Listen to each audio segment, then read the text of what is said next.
Hello my soul family, कैसे हैं आप सब। आज हम बात करने वाले हैं इनर वर्क के बारे में। इनर वर्क क्या है और कैसे किया जाता है, इनर वर्क करना इतना ज़रूरी क्यों है, उसके बारे में आज हम बात करेंगे।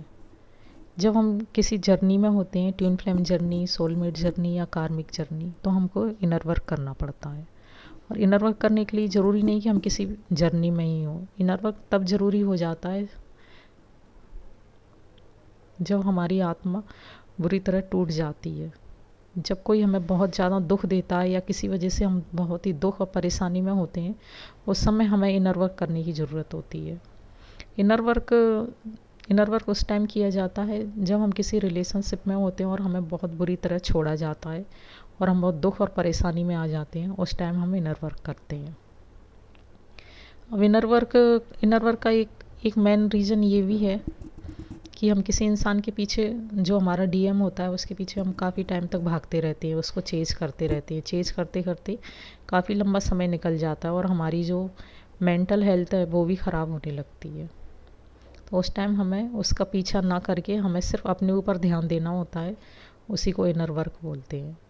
और अगर हम अपने ऊपर ध्यान नहीं दे पा रहे हैं और बार बार उस पर्सन का ध्यान जा रहा है, तो हमें अपने आप को समझा लेना है किसी भी तरीके से। खुद को ऐसे समझा लेना है कि कोई एक, वैसे मतलब जो डीएम होता है वो झूठा इंसान नहीं होता, लेकिन हम अपने मन को समझाने के लिए ये बोल सकते हैं कि उस टाइम उसकी सिचुएशन यही होती है कि वो एक झूठा प्यार दिखा के हमारी फीलिंग्स के साथ खेल के और बुरी तरह हमको छोड़ के चला जाता है।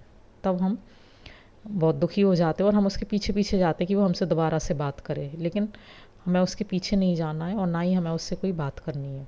हमें सिर्फ अपने ऊपर ध्यान देना है और सोचना है कि कोई एक झूठा प्यार दिखा के चला गया और हम उसके लिए क्यों परेशान हो।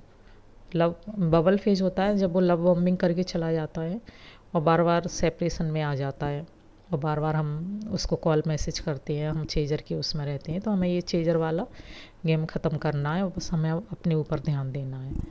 तो उसके लिए क्या करना है कि हम सबसे पहले तो ये करना है कि हमें उसको चेज़ नहीं करना है, ना ही हमें उसको कोई कॉल मैसेज करना है, सिर्फ अपने ऊपर ध्यान देंगे। तो जैसे अब हम कल से ही स्टार्ट करते हैं इनर वर्क। तो सबसे पहले हमें सुबह उठ जाना है 6 बजे, और अगर हम 6 बजे नहीं उठ पा रहे हैं तो 5 बजे, 5 बजे नहीं उठ पा रहे हैं तो 6 बजे तो हर हाल में हमको उठना ही है। और सबसे पहले उठ के हमको मेडिटेशन करना है। तो मतलब मैं ज़्यादा इनर वर्क नहीं बताऊंगी कि जैसे 2-3 घंटे का मेडिटेशन हो, वो करने में ही दिक्कत हो। तो सबसे पहले आपको क्या करना है, एक मेडिटेशन होता है कर्मा हीलिंग का, कर्मा रिलीजिंग का। तो आपको अपने जो भी, जैसे जब हम किसी जर्नी में आते हैं, ये जर्नी हमें गॉड के द्वारा दी हुई है, इसमें किसी की कोई गलती नहीं है, हमको आना ही था बस यहाँ पर। इस तरह अपने आप को समझा लो, इसमें पूरी ईश्वर की मर्जी है, किसी को कोई दोस्त देने की ज़रूरत नहीं है। बस अब हम अपने आप पर ध्यान देंगे और हमें जो जर्नी मिली है उसको पूरी करना ही है। और अगर हम इस जर्नी से भागेंगे कि हम इनर वर्क नहीं करेंगे, तो फिर हम अपनी हेल्थ के साथ खिलवाड़ करेंगे। इनर वर्क करना ही पड़ेगा। तो आप सुबह उठ के सबसे पहले मेडिटेशन करेंगे। तो एक मेडिटेशन है कर्मा रिलीजिंग मेडिटेशन, वो करना है आपको 10 मिनट 15 मिनट का होगा। और एक आपको करना है एंसेस्टर हीलिंग। एंसेस्टर हीलिंग इसलिए ज़रूरी हो जाता है कि हमारे जो पूर्वज होते हैं उनके लिए, अगर हमने कुछ गलती की हो उनके प्रति या कुछ भी हो हमें, तो या उन्होंने कुछ अपनी लाइफ में कुछ गलत किया हो उस टाइम, तो उन सब के लिए हम एंसेस्टर हीलिंग करते हैं, भगवान से प्रार्थना करते हैं कि भगवान उनकी आत्मा को शांति दे। और जो हमने कर्मा रिलीजिंग का ये कि हमने पिछले जन्म में या किसी भी जन्म में कोई भी बैड कर्मा किया हो, तो उसको हम रिलीज करते हैं। जब हमारे ये दोनों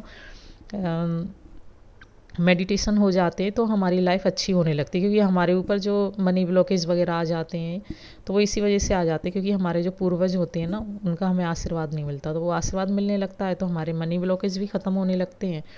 और जो हम कर्मा रिलीजिंग मेडिटेशन करते हैं, तो जब हमारे सारे कर्मा रिलीज़ हो जाएंगे, उनकी हम माफ़ी मांग लेंगे, तो वैसे ही हमारी लाइफ अच्छी होने लगेगी। ठीक है।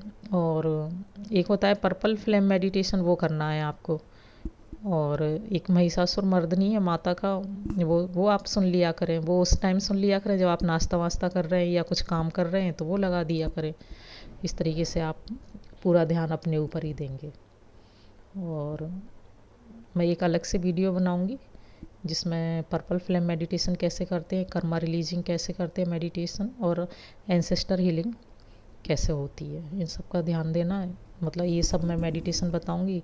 और आपको एक चीज़ और करनी है कि आप बहुत अच्छे से रहेंगी, आप तैयार होके रहेंगी, बढ़िया बाल वाल ठीक करके, जितना हो सके मेकअप करके अच्छे से तैयार होके नहा के, मतलब ऐसे आपको बिस्तर पे पड़े नहीं रहना है डल होके, बिल्कुल एनर्जेटिक हो जाएं। और मॉर्निंग वॉक वॉक पर जाएं, इवनिंग वॉक पर जाएं। बस आप ऐसे दिनचर्या शुरू कर देना और आपकी लाइफ बहुत अच्छी होती चली जाएगी धीरे धीरे। लेकिन आपको अपने ऊपर इतना ध्यान देना ही होगा, तभी आप सही रह पाएंगे। बिल्कुल भी परेशान होने की ज़रूरत नहीं है, हमेशा खुश रहा करो। Thank you. और मेरी वीडियो पसंद आए तो प्लीज़ उसको सब्सक्राइब कर लेना, मुझे आपकी सपोर्ट की ज़रूरत है। Thank you.